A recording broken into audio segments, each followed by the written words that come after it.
was a cold, moonless night when Jim, a seasoned truck driver, found himself behind the wheel of his 18-wheeler, barreling down a desolate stretch of highway in the heart of New Mexico. The road ahead was a narrow ribbon of asphalt, slicing through the vast empty desert like a scar. The only sound was the hum of the engine and the occasional crackle of static on the CB radio. Jim had been driving these roads for years, but tonight, something felt off.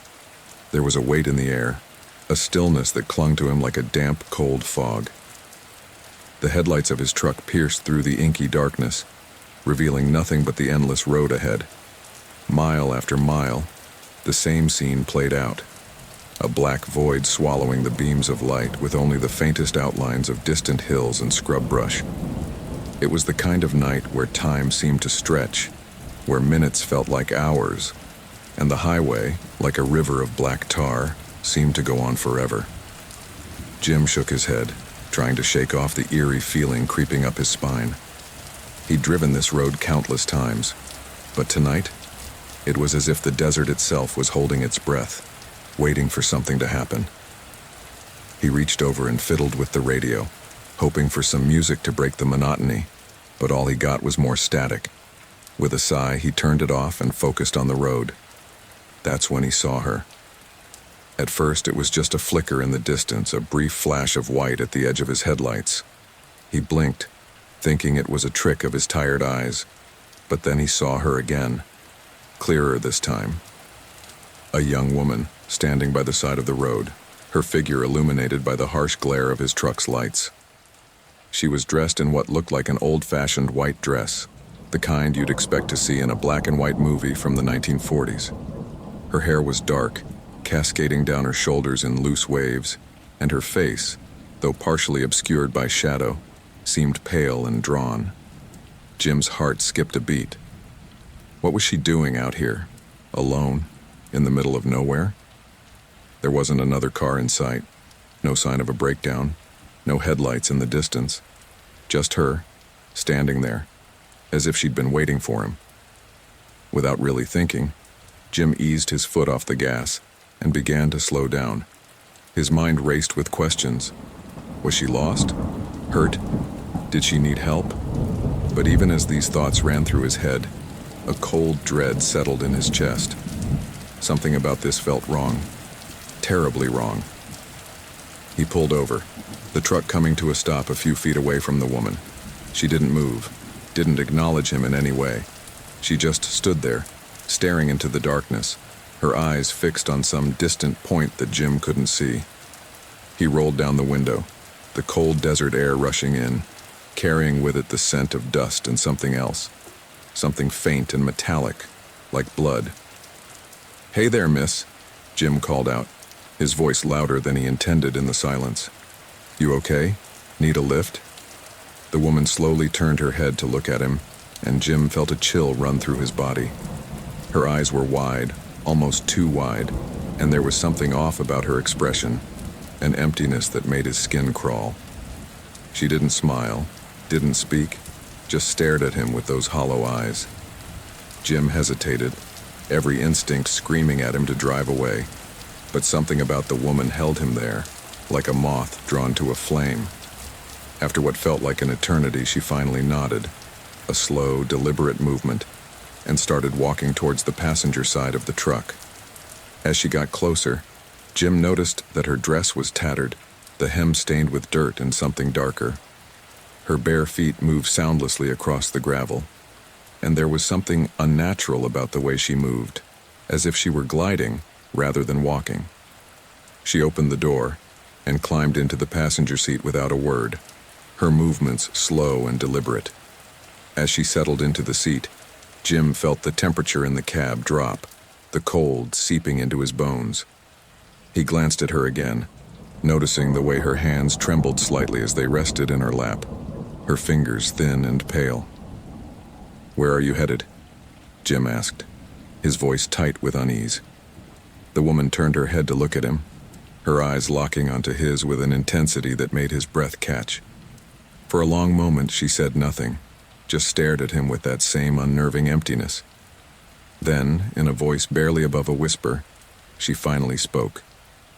"Home," she said, her voice soft and distant, as if she were speaking from far away. Jim nodded, though he had no idea where her home might be. He put the truck back into gear and started down the highway again, the silence between them growing thicker with every passing mile. He glanced over at her from time to time, but she never moved, never spoke again. She just sat there, staring straight ahead, her hands clasped tightly in her lap. As they drove, Jim's mind began to wander, trying to piece together who this woman was and what had happened to her. She didn't look like she belonged in this time or place, more like someone who had stepped out of a dream or a nightmare. The air inside the truck grew colder still, the windows beginning to fog up despite the desert heat outside. And then, after what felt like hours, the woman began to hum, a soft, mournful tune that sent shivers down Jim's spine. It was a melody he didn't recognize, but there was something hauntingly familiar about it, as if he'd heard it before in another life. He tried to focus on the road, but the song pulled at him, drawing him into its eerie rhythm. He stole a glance at the woman, but her eyes were closed now. Her head tilted slightly as she hummed that strange, sorrowful tune. Suddenly, the radio crackled to life, filling the cab with a burst of static. Jim jumped, his heart pounding in his chest. The woman's humming stopped abruptly, and she turned to look at the radio with an expression that could only be described as fear. The static grew louder, more intense, until it was a deafening roar that seemed to vibrate through the truck. Jim reached out to turn the radio off, but before he could, a voice broke through the static. A man's voice, distorted and broken, but unmistakably filled with panic. "Get out," the voice screamed, the words crackling and disjointed. "Get out now." The truck swerved as Jim's hand jerked away from the radio, his mind reeling. The woman beside him had gone rigid, her eyes wide with terror as she stared at the radio. The temperature in the cab plummeted even further, the air so cold it burned his lungs with each breath. Then, just as suddenly as it had started, the static stopped, plunging the cab into an oppressive silence. Jim's ears rang in the absence of sound, his hands shaking on the steering wheel. He glanced over at the woman, but she was gone. The passenger seat was empty. Jim's heart nearly stopped as he slammed on the brakes, bringing the truck to a screeching halt in the middle of the highway. He turned on the interior light, frantically searching the cab, but there was no sign of her, no trace that she had ever been there at all. His breath came in ragged gasps as he fumbled for the door handle, desperate to get out to escape the suffocating cold that filled the truck. He stumbled out onto the road, his legs trembling beneath him as he stared into the darkness. But the road was empty. No woman, no footprints, nothing but the silent, endless stretch of asphalt disappearing into the night. Jim leaned against the side of the truck, his mind racing. Had he imagined it? Had he finally lost his grip on reality after all those years on the road? But the lingering cold in the air, the fading echo of that haunting tune in his ears, told him otherwise. He knew what he had seen. He knew she had been real. Or at least, she had been once. With a shudder, Jim climbed back into the truck, his hands still shaking as he gripped the steering wheel. He didn't turn on the radio again. He didn't look at the passenger seat. He just drove, his eyes fixed on the road ahead, desperate to put as much distance between himself and that place as possible. And as he drove, the night seemed to grow darker, the road stretching out before him like a never-ending nightmare. But no matter how far he went, he couldn't shake the feeling that she was still with him, watching from the shadows, waiting for the next lonely traveler to stop and offer her a ride. And when they do, they too will hear that mournful tune, feel the icy grip of fear, and know, as Jim did, that some roads are best left untraveled, some rides best left unoffered. For there are things out there in the dark, things that do not belong in the world of the living. And if you're not careful, they might just follow you home.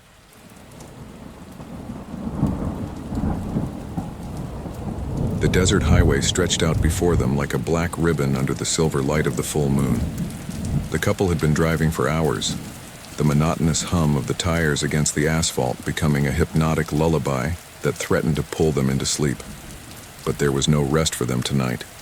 The road ahead was long, desolate, and cloaked in an eerie silence that only deepened the further they ventured into the night. This was Route 666, a road whispered about in truck stops and late-night diners, a road that many feared but few could avoid. It was a shortcut, a way to shave hours off their journey, and they had taken it without a second thought. But now, as the miles stretched on and the darkness thickened, they began to feel the weight of the stories they had dismissed earlier.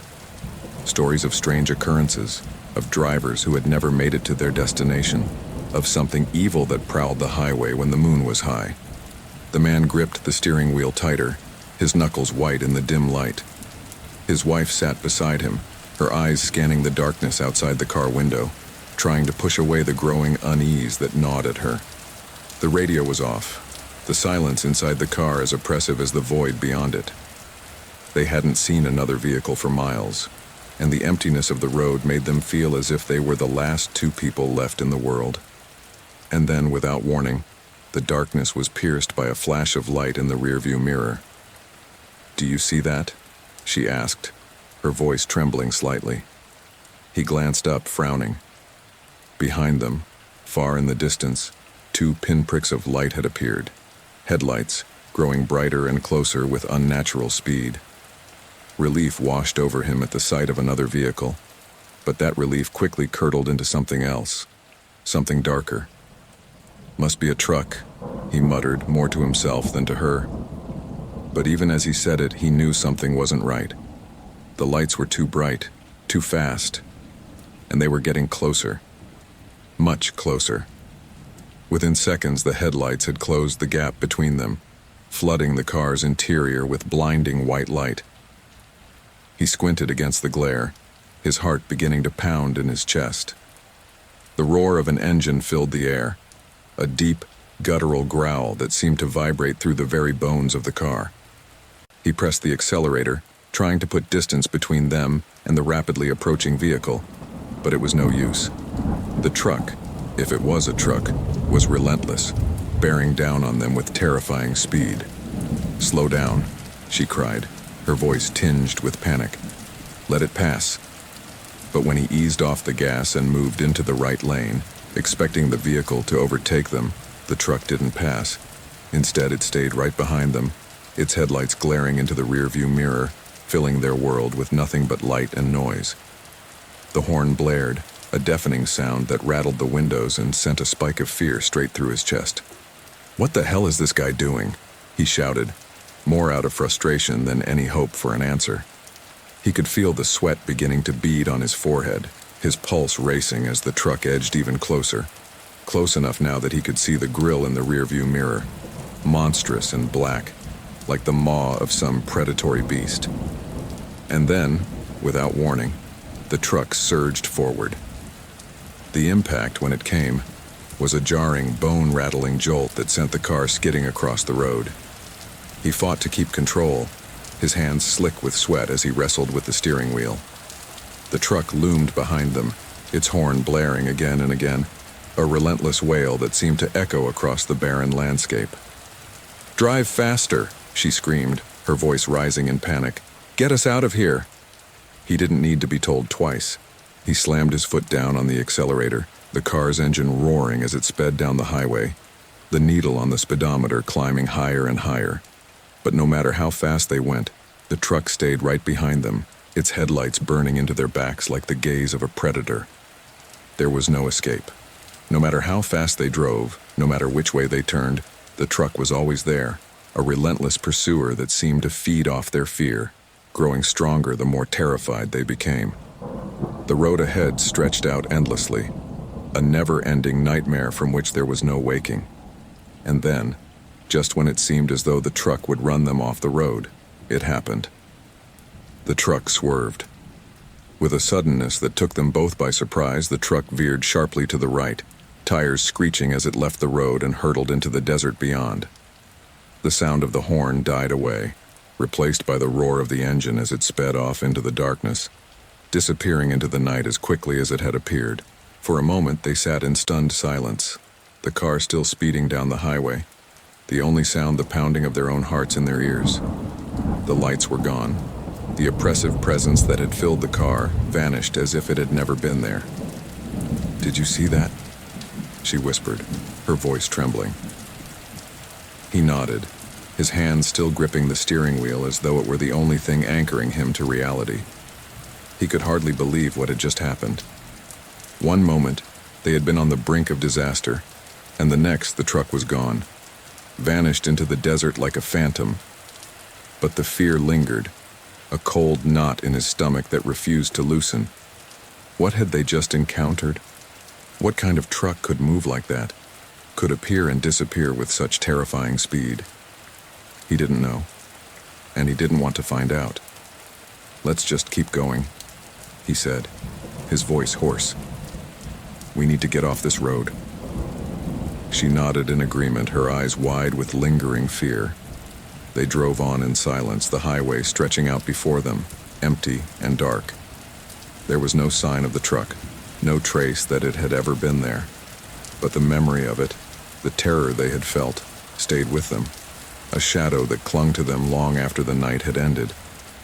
It wasn't until they reached the next town, the safety of its lights breaking the oppressive darkness, that they began to breathe easier.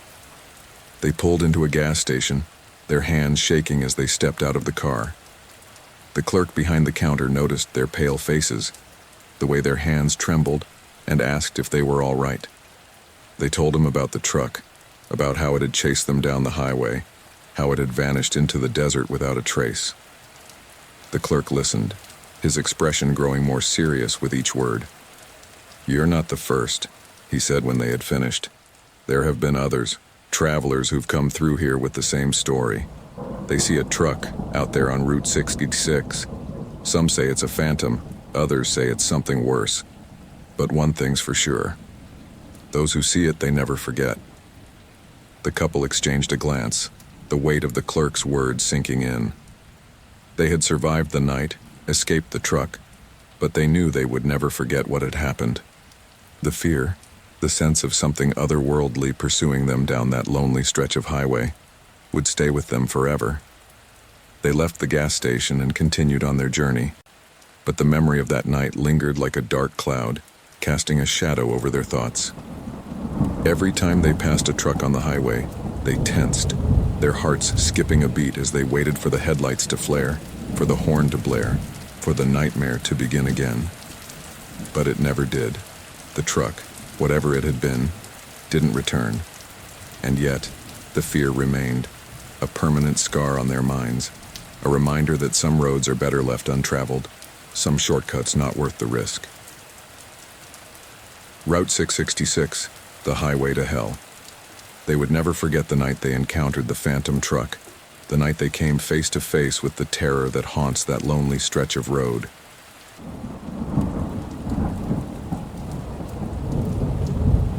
The night was as dark as ink, the kind of darkness that consumes everything, leaving only shadows and the uneasy feeling that something is watching from just beyond your sight. Clinton Road, infamous and shrouded in mystery, stretched out before them like a black ribbon, winding through the dense, silent woods of New Jersey. The trees, twisted and gnarled, loomed like sentinels, their skeletal branches clawing at the sky, blocking out the light of the moon. The air was thick with tension, the kind that clung to your skin, making it hard to breathe. Two friends, Mark and Jason, found themselves driving along this cursed stretch of road, the only sound the rumble of their car's engine and the occasional crunch of gravel beneath the tires. They had heard the stories, of course. Everyone in the area had. Clinton Road was notorious, a place where the boundaries between the living and the dead seemed to blur, where strange lights were seen flickering in the woods, and where the cries of lost souls echoed through the night. But they were skeptics, thrill seekers, out for nothing more than a good scare, a story to tell their friends later. The car's headlights pierced the darkness, illuminating the road ahead but revealing nothing more than the endless stretch of asphalt and the oppressive wall of trees on either side. The clock on the dashboard blinked 2:15 a.m., the witching hour, when the veil between worlds is said to be at its thinnest. Mark, who was driving, glanced over at Jason, a smirk playing on his lips. "Starting to regret this yet?" he asked, his voice laced with mock bravado. Jason chuckled, though there was a slight edge to it, a nervousness he couldn't quite shake. "Come on, man. This is just a road. There's nothing out here but us and a bunch of trees." But even as he said it, he couldn't help but feel the weight of the stories pressing down on him. The tales of ghostly figures that appeared out of nowhere, of strange occurrences that defied explanation. He tried to push the thoughts away, focusing instead on the road, on the steady hum of the engine. Then suddenly the car's headlights caught something up ahead, a figure standing on the side of the road. Mark instinctively slowed down, squinting through the windshield. It was a woman, dressed in a flowing white gown, her long hair hanging loose around her shoulders. She stood unnaturally still, her back turned to them, staring into the darkness of the woods. "Do you see that?" Mark whispered. His voice suddenly hushed, as if speaking too loudly might break the spell of the moment. Jason nodded, his heart pounding in his chest. Yeah, I see her. What the hell is she doing out here?" The woman didn't move, didn't acknowledge their presence as the car rolled to a stop a few feet away. There was something off about her, something that made the hairs on the back of Jason's neck stand on end. She looked out of place, as though she didn't belong in this world. Her dress, once white, was now stained and tattered, the fabric clinging to her as if it had been soaked, and her hair, long and matted, was tangled with leaves and twigs. Mark leaned over the steering wheel, his eyes narrowing as he tried to make out her features. Should we see if she needs help?" he asked, though there was a note of hesitation in his voice. Every instinct screamed at him to keep driving, to leave this strange, eerie figure behind. But something held him there, a morbid curiosity that he couldn't resist. Before Jason could answer, the woman turned. Slowly, almost mechanically, she pivoted on her heels to face them. As she did, the breath caught in Jason's throat. Her face was pale, almost translucent, as if the blood had been drained from her body. Her eyes, wide and hollow, stared directly at them, but it was as though she was looking through them, seeing something far beyond. For a moment, time seemed to freeze. The world outside the car vanished, leaving only the three of them, Mark, Jason, and the lady in white, locked in a silent, unnerving tableau.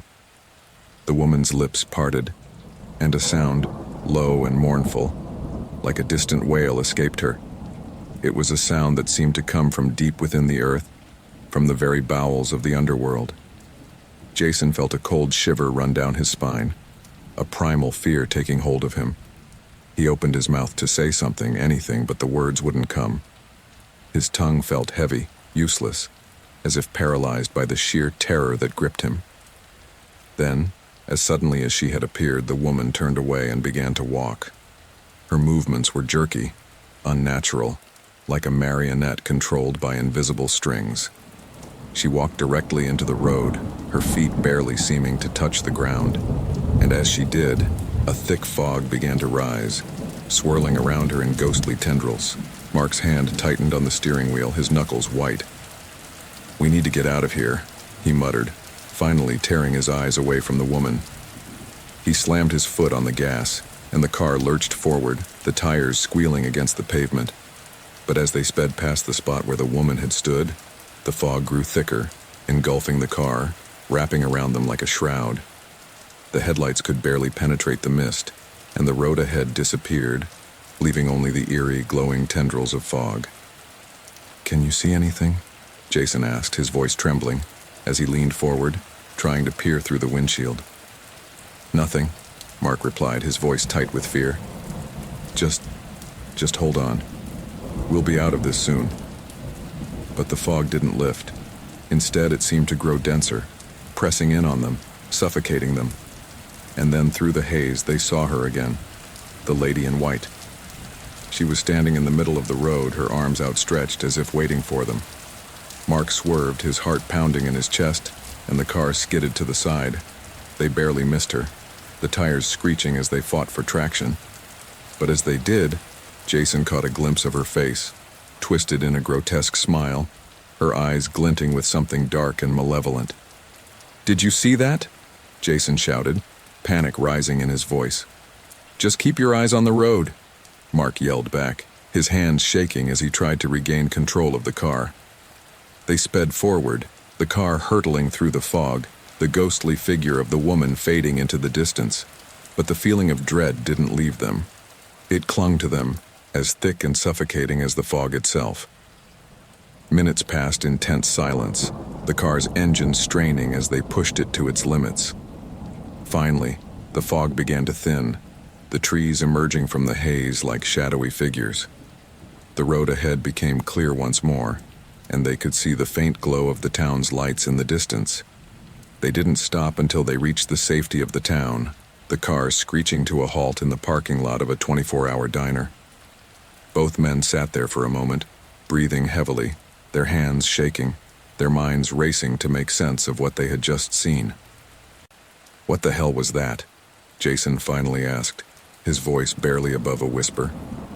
Mark shook his head, his face pale, his eyes wide with shock. I don't know, but we need to get out of here. Now." Without another word, they got out of the car, leaving it parked haphazardly in the lot, and walked into the diner. The bright lights and the smell of greasy food did little to calm their nerves, but it was better than the darkness outside. They sat down at the counter, still shaking, still trying to process what had happened. The waitress, an older woman with kind eyes, approached them, a concerned look on her face. "You boys look like you've seen a ghost," she said, her voice gentle. Mark and Jason exchanged a glance, neither of them knowing how to respond. Finally, Mark nodded. We were on Clinton Road. There was a woman." The waitress's expression darkened, and she nodded slowly. "The lady in white," she said, almost to herself. "You're not the first to see her, and you won't be the last." What is she?" Jason asked, his voice trembling. The waitress sighed, pouring them both a cup of coffee. "No one really knows. Some say she was a bride, killed on her wedding night, left to wander the road in search of her lost love. Others say she's the spirit of a woman who was murdered, her body never found. But whatever she is, she's not at peace." Mark stared into his coffee, his hand still shaking. We need to leave.